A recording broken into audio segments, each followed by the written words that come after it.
ഹേ sense files ഇതൊരു movie updation ഷോട്ടാണ്. ആദ്യത്തെ update നമ്മുടെ തലൈവർ 173 പറ്റിയാണ്. സിനിമയിൽ നമ്മുടെ രജനികാന്തിൻ്റെ വൈഫായിട്ട് എത്തുന്ന ശോഭനയും മകനായിട്ട് എത്തുന്ന നമ്മുടെ ബേസിൽ ജോസഫാണ്.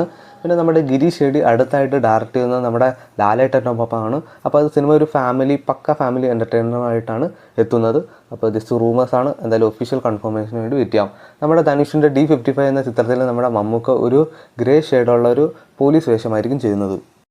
പാട്രിയോട്ട് എന്ന സിനിമയുടെ ഒരു 3 മിനിറ്റ് 29 സെക്കൻഡ് ദൈർഘ്യമുള്ള ഒരു ട്രെയിലർ സെൻസർ ചെയ്യപ്പെട്ടിട്ടുണ്ട്. ഈ അടുത്ത് തന്നെ സിനിമയുടെ ട്രെയിലർ എത്തുന്നതായിരിക്കും. വാഴ 2 എന്ന സിനിമയ്ക്ക് UA സർട്ടിഫിക്കറ്റാണ് ലഭിച്ചിരിക്കുന്നത്. രാമായണ എന്ന ചിത്രത്തിൻ്റെ ഫസ്റ്റ് ലുക്ക്, അതായത് രൺബീർ കപൂറിൻ്റെ ഫസ്റ്റ് ലുക്ക് ഈ വരുന്ന ഏപ്രിൽ 2 ഹനുമാൻ ജയന്തി പ്രമാണിച്ച് വരുന്നതായിരിക്കും. ഒരു ഗ്ലിംസ് എന്ന രൂപേണയായിരിക്കും ആ ഒരു ഫസ്റ്റ് ലുക്ക് വരുന്നത്. പിന്നെ നമ്മുടെ ബാച്ചിലർ പാർട്ടി DS എന്ന ചിത്രത്തിൽ നസ്ലിൻ്റെ പേരായിട്ട് എത്തുന്നത് ഹൻസികയാണെന്ന് റിപ്പോർട്ടുകൾ വരുന്നുണ്ട്. എന്തായാലും ഒരു ഒഫീഷ്യൽ കൺഫർമേഷന് വേണ്ടി ഷെയ്ൻ നിഗത്തിൻ്റെ ഹാൽ എന്ന ചിത്രം ഉടനെ തന്നെ നമ്മുടെ മനോരമ മാക്സിൽ റിലീസ് ചെയ്യുന്നതായിരിക്കും. കൂടുതൽ ഡീറ്റെയിൽ എൻ്റെ ചാനൽ ഇട്ടുണ്ട്, ജസ്റ്റ് ഒന്ന് ചെക്കൗട്ട് ചെയ്യുക.